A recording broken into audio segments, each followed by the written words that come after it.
Africa Stand Up, Africa Unie, Afrique à venir. C'est un vœu que je formule à l'endroit de l'Afrique, mon Afrique.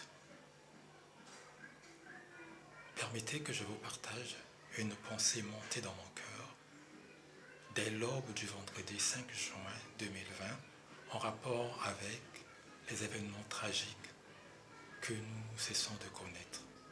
Le cas George Floyd, paix à son âme, mais aussi remonter les atrocités libyennes de 1997 à 1999, couplées avec le sous-développement de l'Afrique responsable de certains comportements.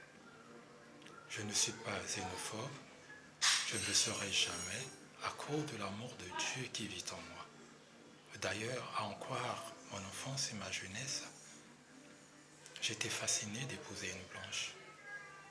Plus de 20 ans après, je me rends compte que c'était une blanche de culture certainement.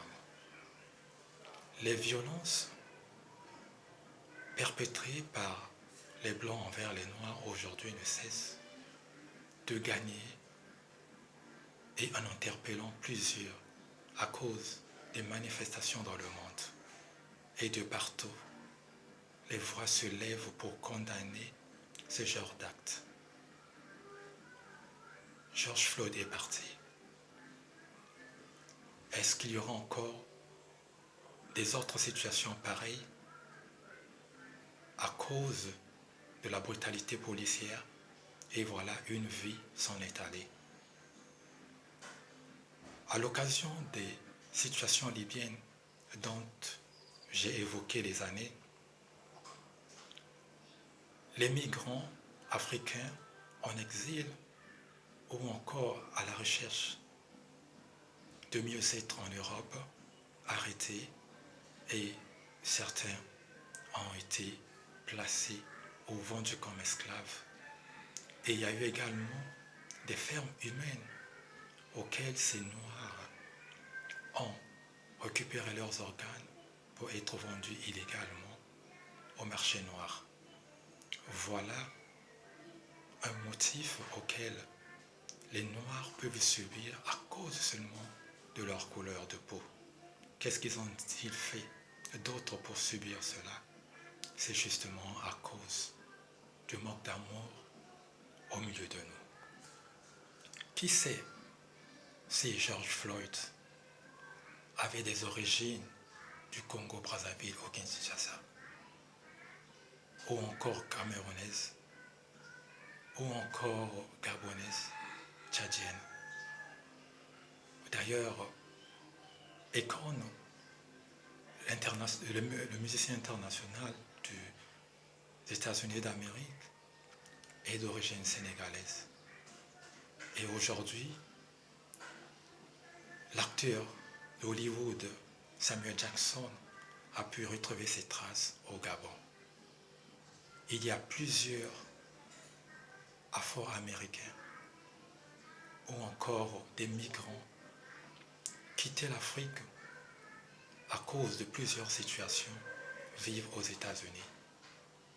Et certaines aujourd'hui, à cause de tout ce qui se passe, tenteraient certainement de revenir pour retrouver leurs traces ou encore revenir pour essayer de retrouver la terre de leur natalité, leur berceau de leur enfance.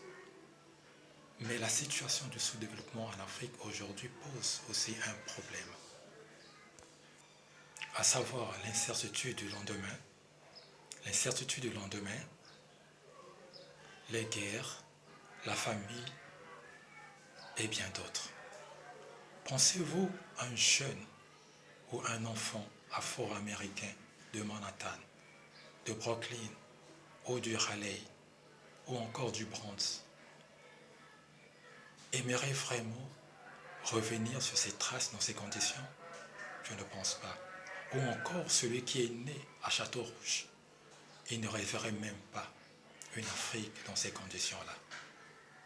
C'est pourquoi même dans un film tourné en Afrique, l'acteur américain Bruce Willis disait « Dieu a déjà quitté l'Afrique. À qui la faute? À nous, les Africains. » En ce que je sache, Dieu est partout. Il est toujours en Afrique.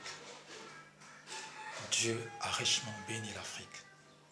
Mais le grand problème, ce sont les Africains eux-mêmes. Nous avons tellement perdu du temps et aujourd'hui, il est grand temps d'aller de l'avant pour ne plus que cette Afrique soit considérée et rabaissée à n'importe quelle occasion.